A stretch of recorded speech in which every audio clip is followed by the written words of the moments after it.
Il est 8h20 juste à la seconde près. Professeur Didier Raoult, bonjour. Bonjour. Vous êtes infectiologue, professeur de microbiologie. Merci d'avoir accepté d'être ici en direct.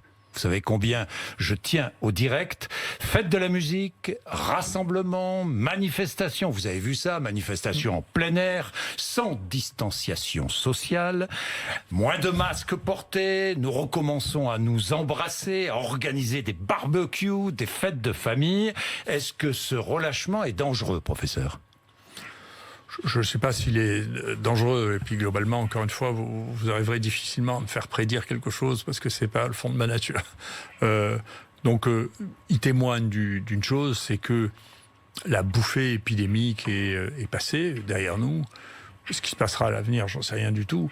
Et que donc, il est naturel que la vie normale reprenne son cours. Donc, elle se fait plus ou moins rapidement. Là, elle s'est fait progressivement. La vie doit reprendre son cours. On peut pas. Bien. Parce que je lisais votre livre, votre dernier livre qui a été revu d'ailleurs, hein, et je vois à la page 107, l'épidémie est en train de se terminer. Est-ce que l'épidémie est en train de se terminer ? Oui ou non ? Ah, celle-là, oui, si vous voulez. Il y a, j'ai expliqué plusieurs fois, oui. Au début d'une épidémie, on ne sait jamais quelle forme elle va avoir. Attendez, c'est pas grave. Les épidémies, elles finissent toujours par s'arrêter, même les pires. Simplement, la forme qu'a l'épidémie est variable en fonction des différents microbes qui la causent. La forme de cette épidémie-là, c'est une forme que l'on a vue, que l'on voit dans toutes les infections à coronavirus saisonnières, c'est-à-dire une courbe en cloche, qui est assez commune, c'est celle qu'on voit pour la grippe, c'est celle qu'on voit. Donc, on peut très bien... Donc elle ressemble à la grippe, quoi. Elle est saisonnière comme la grippe. On ne peut pas dire pour l'instant qu'elle soit saisonnière. Elle deviendra peut-être saisonnière. Pour l'instant, elle a été synchronisée à une saison, hein, qui a été le printemps en l'occurrence. Oui, ce qu'elle deviendra ultérieurement, on n'en sait rien. Le virus... Oui, on ne sait pas. On ne sait pas du tout. On ne sait pas. Non. Et ce matin, j'avais un auditeur qui m'appelait, qui me disait, qui était à Los Angeles, qui me disait, dans l'Arizona, en Floride, il y a une recrudescence de l'épidémie alors qu'il fait une chaleur folle. Il fait 40 degrés à l'ombre.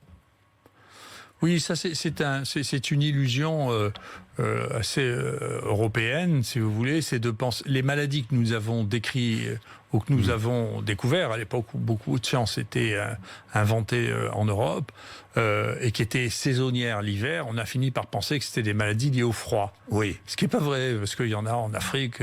La grippe, il y en a toute l'année en Afrique, et c'est plutôt pendant la saison chaude qu'il y en a le plus. Donc, si vous voulez, le paramètre juste, simple, c'est parce qu'il fait froid qu'il y a le virus de la grippe, est une fantaisie, c'est pas vrai. C'est une fantaisie. Oui, c'est une observation limitée par les Européens de la zone tempérée du nord, de l'hémisphère nord.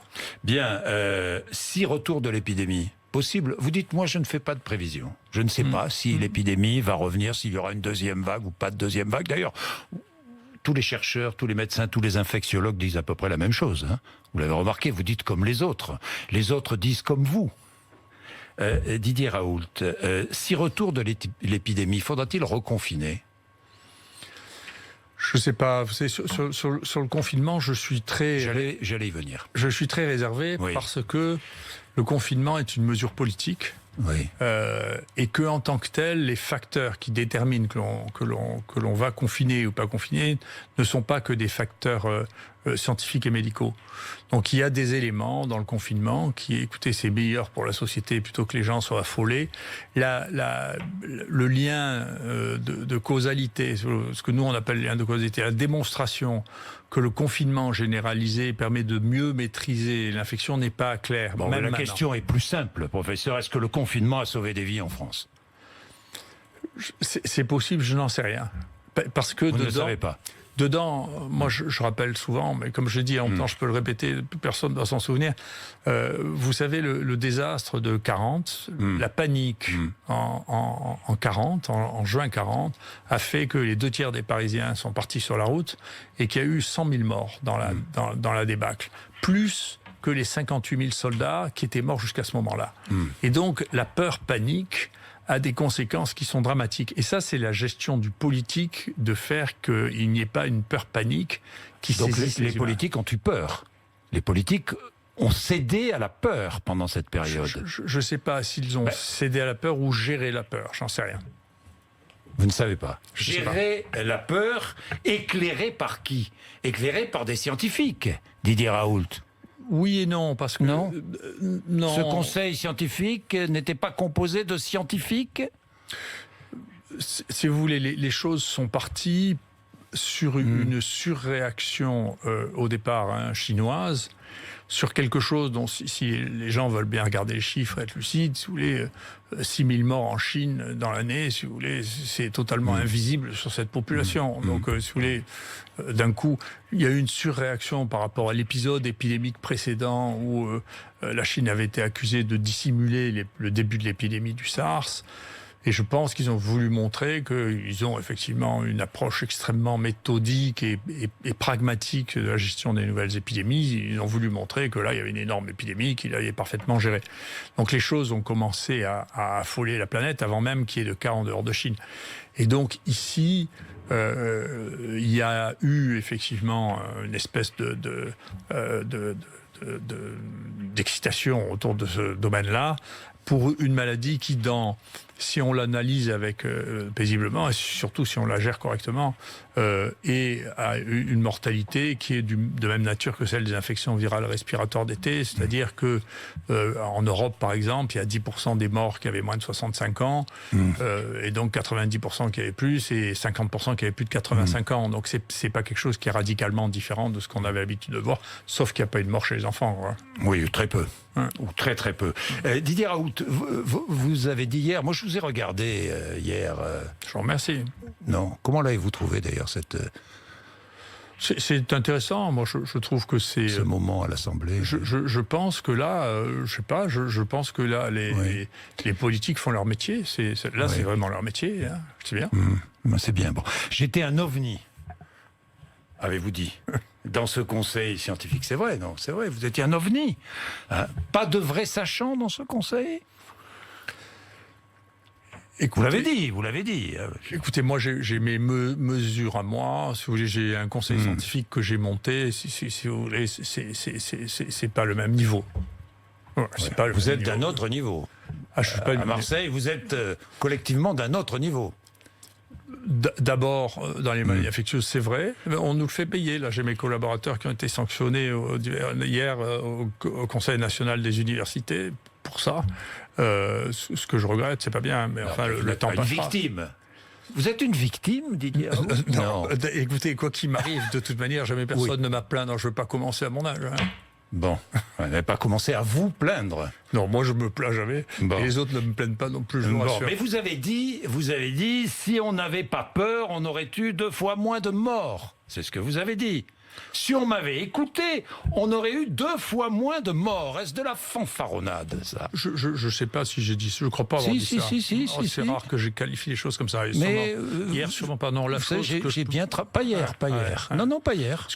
Un autre jour. Ouais. Ce qu'on peut mesurer, si vous voulez, dans les éléments qui sont neutres, si vous voulez, qui ne dépendent pas de l'épidémie ou qui ne dépendent pas de choses annexes, on peut mesurer la mortalité chez les gens de moins de 65 ans. Voilà, ça, c'est très très bon marqueur. Oui.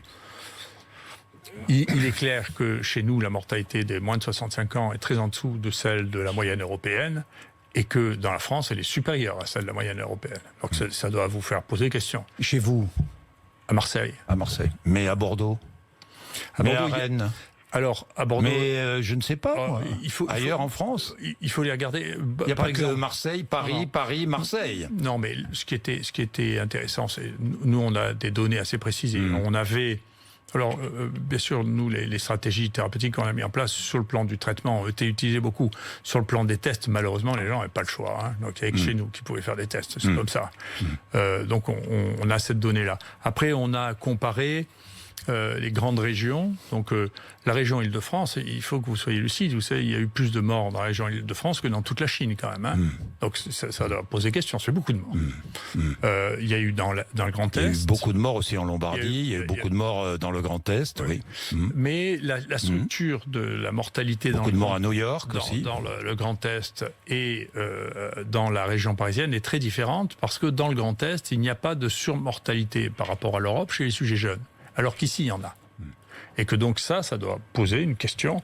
D'autre part, nous, on peut comparer quand même la mortalité des gens hospitalisés, on peut comparer la mortalité des gens en réanimation, on peut comparer... Et ça, il y a des différences qui sont significatives. Alors, vous avez dit justement, pour corroborer ce que vous venez de dire, on n'a pas soigné les gens.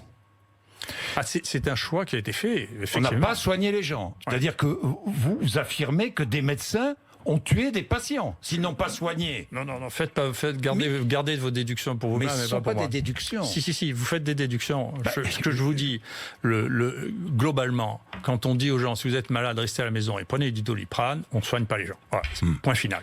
Après, les déductions... Donc on risque de les tuer.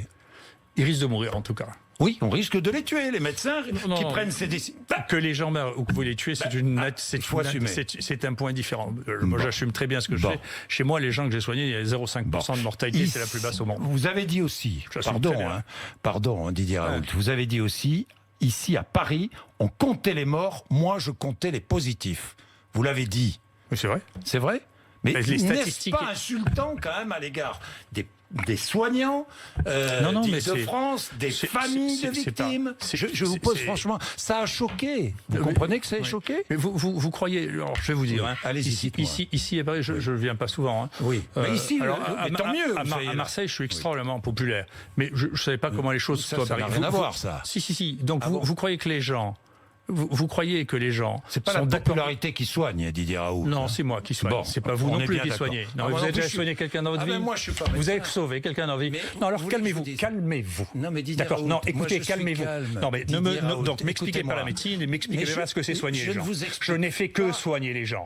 J'ai fait soigner les gens, mais si vous faites pas le diagnostic des gens, vous pouvez pas les soigner. D'accord. Donc quand qualité de médecin, ce que je vous ai dit et ce que je vous répète, et n'en faites pas de déduction foireuse. Je vous ai dit, quand on dit aux gens ne faites pas de diagnostic, restez à la maison et que le message du SAMU... On tue des gens.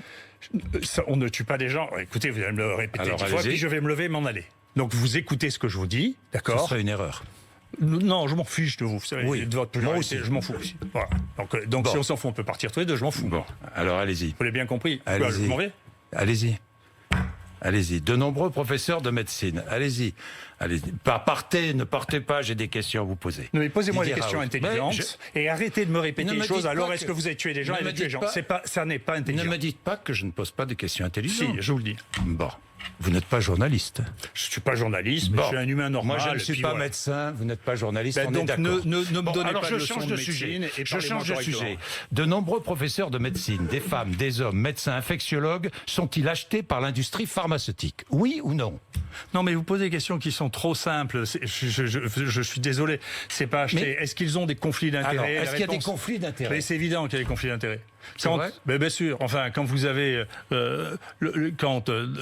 les objectifs de l'essai majeur étaient de faire exclusivement du Remdesivir, alors qu'on savait exactement au même moment que le seul qui avait fait la preuve de son efficacité, c'est l'hydroxychloroquine, et qu'on ne parle absolument pas de l'hydroxychloroquine dans les essais thérapeutiques mis en France.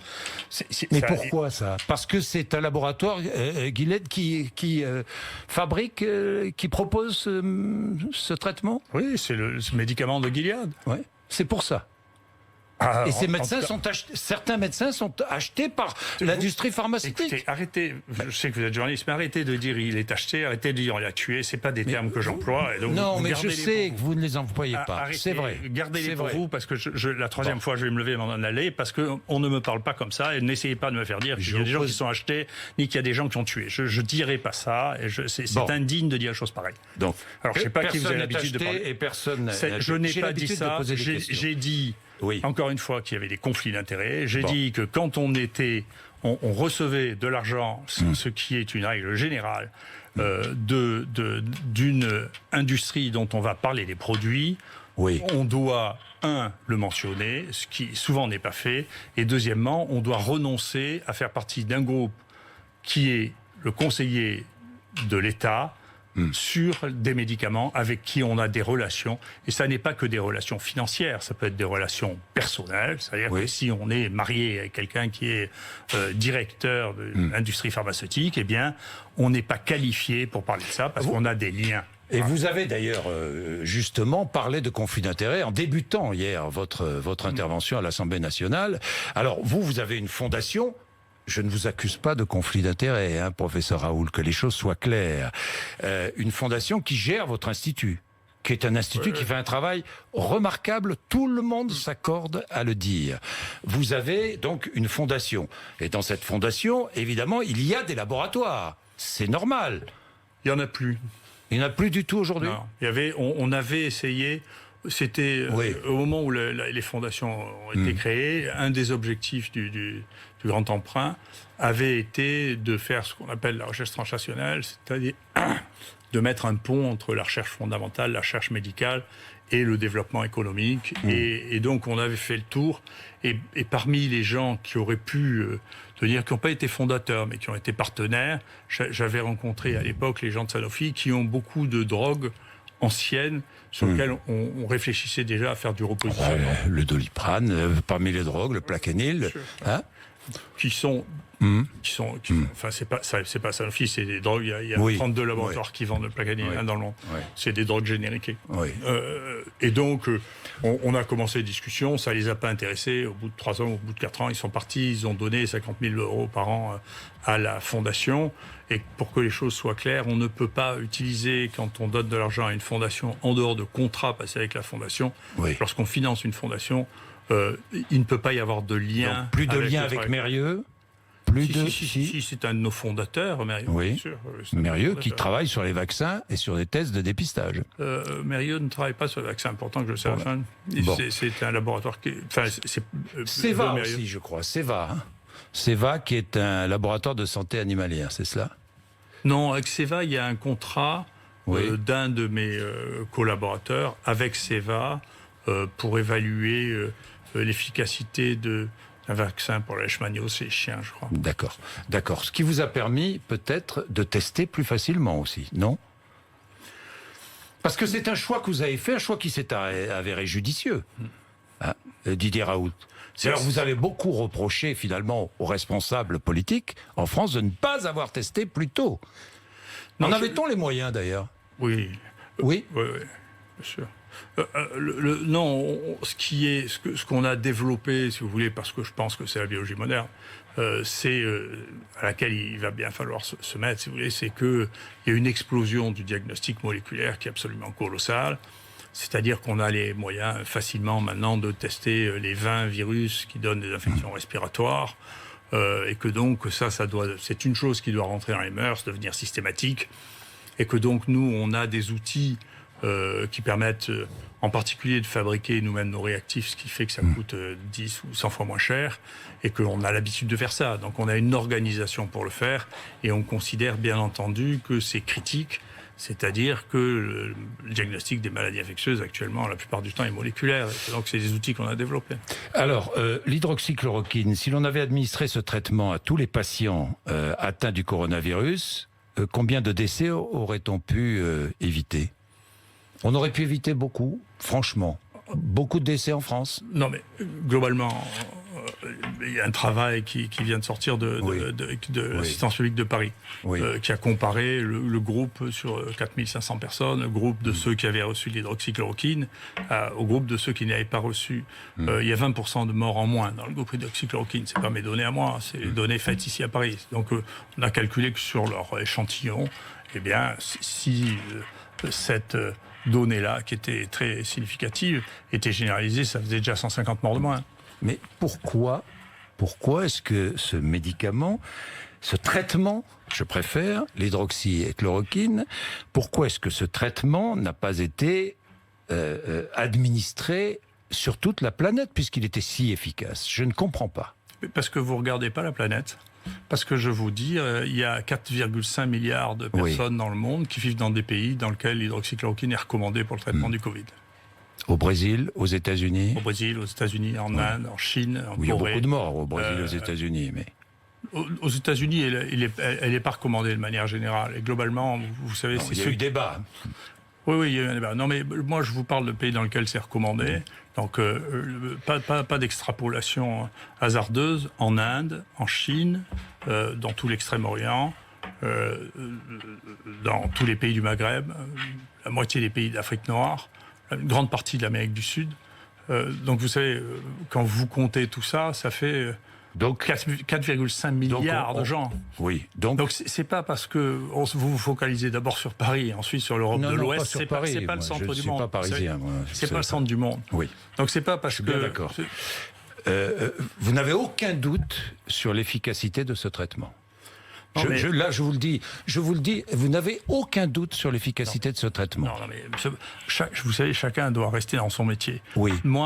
Nous, on a détecté massivement les gens, on a fait 5000 diagnostics de Covid, on en a traité 4000, sur les 4000, la publication est online aujourd'hui, sur les 4000, il y en a 3700 qu'on a rapportés, sur les 3700, il y a, je crois, 3200, 3300 qu'on a traités par hydroxychloroquine et azithromycine, et on a une mortalité de 0,5%. Après, vous pensez un peu ce que vous voulez. Non, mais je ne pense rien. Non. Je vous pose une question. Donc, mais moi, ne croyez pas que je pense. La question, moi, je n'ai pas de questions sur les travaux scientifiques des autres. On a décidé de diagnostiquer les gens, de les prendre en charge, de les traiter. Dans les éléments de ce traitement, il y avait l'hydroxychloroquine et l'azithromycine, mais il n'y a pas que ça, il y avait tout le soin. Les conditions de diagnostic qui avaient été données après peut-être l'opinion du conseil scientifique, je n'en sais rien, étaient des conditions diagnostiques qui ne s'appliquaient pas à cette maladie, parce que cette maladie, personne ne la connaissait quand on a commencé à faire des recommandations. Est-ce qu'on la connaît d'ailleurs vraiment encore bien? Moi, oui. Vous la connaissez bien? Oui. Vous la maîtrisez, là? Je la maîtrise. Vous la connaissez bien? En tout cas, mieux que les autres. Oui. Mieux que les autres? Ah oui. Mais vous faites tout mieux que les autres ou pas? Non, mais écoutez, qu'est-ce que vous voulez que je vous dise? Je m'en fous. Attendez, j'ai une série mondiale, personne n'a ça. Personne n'a autant de données, personne n'a testé autant de gens, personne n'en a vu autant, et personne n'a les données que nous avon maintenant sur les séquelles dont vous n'avez même pas encore entendu parler. Donc oui. Si j'ai entendu parler des séquelles, malheureusement, à travers des témoignages d'auditeurs sur RMC, par exemple, comme ce matin, une auditrice, 4 mois après son Covid, qui souffre de problèmes cardiaques, qui a l'impression d'avoir un infarctus tous les 2 jours, qui est essoufflée en permanence. Je sais. Que savez-vous justement sur ces séquelles, puisque vous connaissez cette maladie? Que savez-vous sur ces séquelles? Sur ces séquelles, effectivement, on se rend compte que, y compris chez des gens qui n'étaient pas considérés, que nous avons diagnostiqué, chez qui on a fait des scanners. On a fait beaucoup de scanners, pas autant que ce qu'on pouvait, mais on a déjà fait 2300, ce qui est plus que les autres. Donc on a analysé. Dedans, on a trouvé des lésions, y compris des lésions sévères. On a trouvé chez 65% des gens qui n'avaient pas de signes respiratoires. Donc à qui on disait au SAMU, c'est pas la peine de venir. 65% d'entre eux avaient des lésions au scanner. Dans ces 65%, dans ces gens, il y avait 11% des gens qui avaient des lésions sévères au scanner et qui n'étaient pas considérés comme devant être... S'ils avaient téléphoné au SAMU, on leur aurait dit de ne pas venir. C'est les consignes qui étaient données. Dans ces gens-là, nous les avons reconvoqués. On a reconvoqué 200 pour voir ce que devenait ça, pour savoir, parce que les Chinois, il fallait la littérature chinoise aussi. Les Chinois ont décrit des fibroses pulmonaires, c'est-à-dire qu'il y a des espèces de cicatrices envahissantes qui se mettent au niveau des poumons, et effectivement, on trouve ça. Donc il y a 30% des gens qui sont passés en réanimation et qui en sont sortis, qui maintenant, eux, c'est pas la deuxième vague d'infection, c'est la deuxième vague de la maladie. Il y a les séquelles de la maladie. Il y a 30% qui ont des fibroses. Ouais. Et on ne sait pas jusqu'où ça va. En Chine, il y a des gens... Donc là, on ne sait pas. Non, on ne sait pas. On regarde les choses évoluer à notre niveau. On sait qu'il y en a qui peuvent évoluer peu, mais il y en a qui peuvent évoluer très mal, puisque les Chinois ont fait 3 greffes pulmonaires. Ce qui veut dire qu'on ne sait pas tout. Loin de là. Non, bien sûr. Pour l'instant, on en est à ce stade-là. Nous, ce qu'on est en train de découvrir, qui n'avait pas été décrit par les Chinois, parce qu'on utilise beaucoup un appareil d'exploration du cerveau qui s'appelle le PET scan, on est en train de voir les modifications cérébrales qui ont été associées en particulier avec la perte de l'odorat. Et on est en train de comprendre pourquoi il y a des gens qui ont des troubles de concentration, des troubles de mémoire. Et on voit les images qui nous permettent de savoir où c'est et qu'est-ce que c'est. Je reviens sur les politiques. Certains nous ont menti, franchement. Je sais pas ça. C'est pas du mensonge. Bon, j'oublie le mot. Et Emmanuel Macron, vous consulte toujours, vous téléphone toujours? Je lui fais parvenir toutes les informations que j'ai. Oui, régulièrement. Ouais. Régulièrement. Il en tient compte. Écoutez, Non, mais il moi, vous j'ai- répond. Ce que je dis à j'ai Jean-Pierre vu- Conti, il vous répond. J'ai vu un certain nombre de choses que je lui avais dit qui ont été Oui. utilisées. Donc, Les médailles pour les soignants, c'est vous? On dit que c'est vous. C'est vrai? parce que Racontez-moi. non, mais vous, il y Médailles- avait bah, quoi, les médailles de l'épidémie? il y avait une médaille des épidémies Oui. qui Oui. existait, et ça fait partie des choses qui ont été remaniées et sous Pompidou. Et tout ça a été regroupé avec l'ordre du mérite, et toutes ces médailles spécifiques ont disparu à cette époque-là. Et je trouve que c'est bien de marquer symboliquement pour les gens qui ont investi beaucoup, il y en a eu beaucoup, Ouais. des gens qui ont investi beaucoup. C'est bien de marquer symboliquement que l'État leur est reconnaissant. Oui, vous avez vu l'hôpital public et privé, d'ailleurs, les derniers chiffres annoncés, là, Olivier Véran, qui est prêt à injecter 6 milliards, je dis bien 6 milliards d'euros pour augmenter les salaires à l'hôpital. Hôpital public, EHPAD et aussi dans le privé. 6 milliards, c'est indispensable. C'est indispensable parce que, si vous voulez, Oui. encore une fois, je trouve qu'on ne regarde pas suffisamment les données réelles, les chiffres. Et pour la santé, c'est assez simple. Il y a quelque chose qui est produit par l'OCDE tous les ans, qui s'appelle Human Health at Glance. Et donc, si vous regardez, les médecins qui travaillent dans le public en France sont parmi les moins bien payés de toute l'OCDE. On manque de médecins. Les infirmières aussi, Les infirmières aussi. On manque de médecins. les aides-soignantes. On manque d'équipements en radiologie, qu'on est un des plus mal placés. On manque de scanners, on manque de trucs. Et ça a été une vraie volonté politique qui a des décennies, qui était un mécanisme intellectuel qui disait si on diminue l'offre, on va diminuer la demande, ce qui est un fantasme. Et donc, moins de médecins, moins de machines pour diminuer l'offre. Est-ce que vous regrettez de vous être exposé médiatiquement comme vous l'avez fait, non? Je vous dis ça parce que certains disent, ou peut-être le dites-vous, je suis le professeur du peuple contre les mandarins. Non, mais c'est les autres. Écoutez, je m'en Ils ont fous. des raccourcis. Non, mais je m'en fous un peu de ce qu'on dit. Vous en dire foutez. complètement. Ça m'indiffère. Vraiment. Ça Ce m'indiffère. qu'on dit de vous, vous en foutez. Je m'en fous complètement. Ouais. C'est pas mon problème. Ouais. Quel est votre problème? Je n'ai pas de problème du tout. Je vais très bien. Non, mais je vous dis ça comme ça, quoi. Non, mais vous savez, moi, la seule chose qui m'intéresse, c'est l'estime de moi-même. C'est un point très important. Donc, j'essaie d'être en accord avec Vous avez moi-même et pas avoir honte de moi. Je fais ce qu'il faut pour. Et je suis prêt à prendre des risques pour être effectivement en accord avec moi-même. Et l'estime des miens, c'est déjà bien. Hein. Oui, ça c'est important. Et le Nous reste. avons un point commun, vous voyez. Oui. Et le reste, si vous voulez, c'est pour avoir l'estime de moi-même, je dois faire ce que je pense devoir faire. Mais est-ce que vous, quand même, des contradictions, j'ai relevé, je ne vais pas faire la liste parce que je ne vais pas vous pousser à partir, mais des contradictions. J'en ai relevé des quantités dans vos déclarations. Non, mais écoutez, il n'y a pas. D'abord, plus on parle, plus on a de chances de dire des bêtises. Oui, ça c'est vrai. Ce qui est juste C'est partagé. Arithmétique. Oui. Deuxièmement, l'idée que les humains, moi je ne suis pas un disque, l'idée que les humains ont et disent et expriment les choses de la même manière, ou même pensent la même chose à tous les moments, est un fantasme. C'est Oui. pas vrai. Donc, bien entendu, moi j'ai l'habitude de dire les humains sont des En mosaïques. fonction de l'évolution d'un virus. Oui, et puis en fonction de la perception qu'on a des choses, vous savez, notre perception des choses n'est pas du tout une perception objective. On a une perception des choses qui évolue avec la connaissance, la réaction que l'on perçoit. On interagit avec le monde dans lequel on est. Donc, bien entendu qu'on Mais change. vous vous rendez compte Vous croyez pas que je suis aujourd'hui comme- de comme quand l'importance j'étais à 3 ans. médiatique que vous avez pu prendre ces dernières semaines. Oui, mais c'est Didier Raoult. pour moi, Ça vous satisfait ou pas? Peu importe, je m'en fous. Non, mais je m'en fous. Et qu'est-ce que vous voulez que ça me Mais vous avez vu apporte les politiques qui se sont écharpés à votre propos, vous avez vu ça? Vous avez vu les soutiens, ceux qui vous soutenaient, ceux qui vous... Non, mais je vais vous dire, Oui. moi, je ne crois pas que ce soit moi, voilà, du tout. Voilà. Moi, je pense que je suis l'objet qui révèle quelque chose. C'est pas vous. C'est pas moi. C'est, vous savez, c'est ce que je répète souvent. Je m'excuse de le répéter. Vous savez, c'est les Russes de la raison de Hegel. C'est à un moment, il y a un Oui. problème de fond dans cette Oui. société, et il s'exprime comme il peut. Et vous le voyez bien, ce tâtonnement existe partout dans toutes nos sociétés. Il y a, vous voyez bien, ces choix, y compris celui d'un outsider improbable qui était Macron comme président ou Trump aux États-Unis. Vous voyez bien ces Vous avez voté changements. Macron? Ça, c'est ma vie privée, ça ne Oui, me regarde mais pas. d'accord. Non. Je vous répondrai Et puis pas. à Marseille, Pour qui allez-vous voter d'ailleurs? Parce que Ça vous regarde là, vous pas. êtes sollicité aussi à Marseille. Non, ça ne vous regarde pas. Non. Parce que j'ai vu Martine Vassal qui venait vous voir. Très bien, elle vient me voir. Écoutez, tout le monde a le Ils droit de viennent faire. tous vous voir d'ailleurs, non? Oui, de toute manière, non, mais j'ai eu et j'ai vu tous les gens qui me demandaient, parce que je trouve que c'est mon rôle d'informer les gens. Je ne l'informe pas qu'à travers notre média à nous. J'informe les gens quand ils me le demandent et qu'ils ont des responsabilités, je leur parle.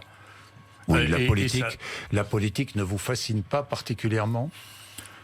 Non, c'est pas mon métier. Je trouve que c'est extrêmement difficile. Vous n'en ferez jamais? Non. Jamais.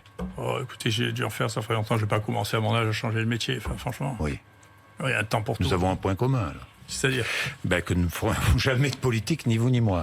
Dites-moi, Didier Raoult, pourquoi avez-vous dit, il est vraisemblable, parce que ça m'a surpris quand même, il est vraisemblable qu'une partie de l'activité humaine ait aidé à générer le réchauffement du climat, mais je suis sceptique.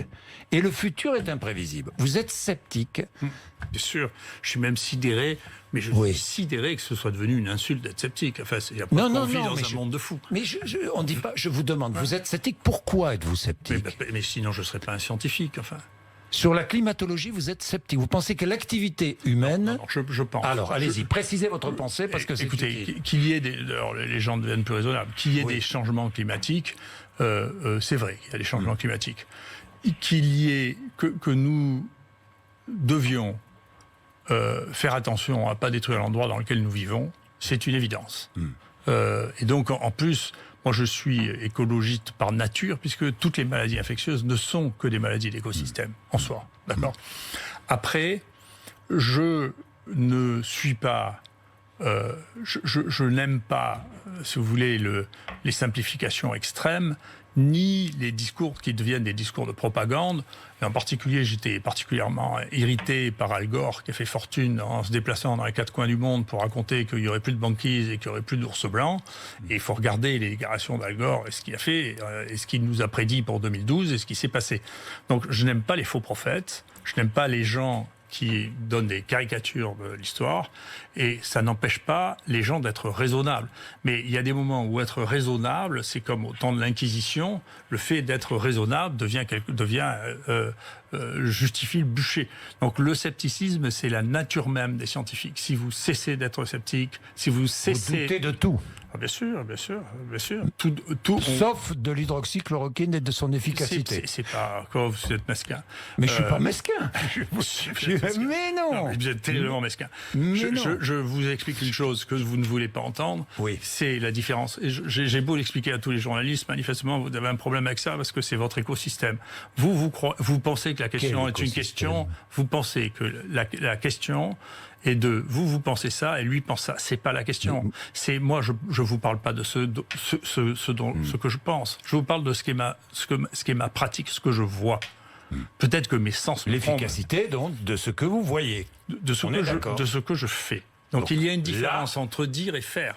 Vous faites et vous ne doutez pas du résultat de ce que vous avez fait. Non mais écoutez, moi, dans mais il faut l'assumer très bien, mais ça attendez, me gêne pas. Dans l'IHU, il est mort 38 personnes parmi les gens qui avaient un Covid et qui sont morts, moins que partout ailleurs, et je sais exactement de quoi ils sont morts. Donc vous pouvez toujours me raconter des falaises en me disant que l'hydroxychloroquine les tue par truc. Vous me demandez si je le crois, je ne crois pas. Non, c'est une généralité. Bon, d'accord, merci beaucoup. Non, c'est toujours, je vous le dis beaucoup plus directement. Vous avez compris, j'imagine. Et donc, si vous voulez, vous pouvez me dire, oui, mais lui dit ça, mais qu'est-ce que vous voulez que ça me fiche? Sauf si mes sens me trompent, ce qui est toujours possible. C'est pas ce que j'ai vu, mais comme je suis pas tout seul, et qu'on est très nombreux à travailler là-dedans, et qu'on regardait tous les jours, 2 fois par jour, tous les patients, qu'est-ce qui se passe, qu'est-ce qui arrive, est-ce qu'on doit les passer en réanimation, est-ce qu'ils peuvent sortir, est-ce qu'ils sont encore contagieux. Moi, je vous parle pas, vous savez, des études qui sont faites actuellement et qui sortent, dans lesquelles on saisit sur le plan informatique les dossiers qui ont été remplis plus ou moins bien, on fait des analyses avec ça, qui personnellement ne m'émeuvent pas. Voilà. Donc je vous parle d'expérience, et l'expérience, c'est une autre forme de savoir que la littérature, c'est une autre forme de perception du monde, c'est l'expérience physique. Bien, merci professeur Raoult d'être venu ici en direct, je dis bien en direct, ce matin sur RMC et BFM TV. Il est 8h54.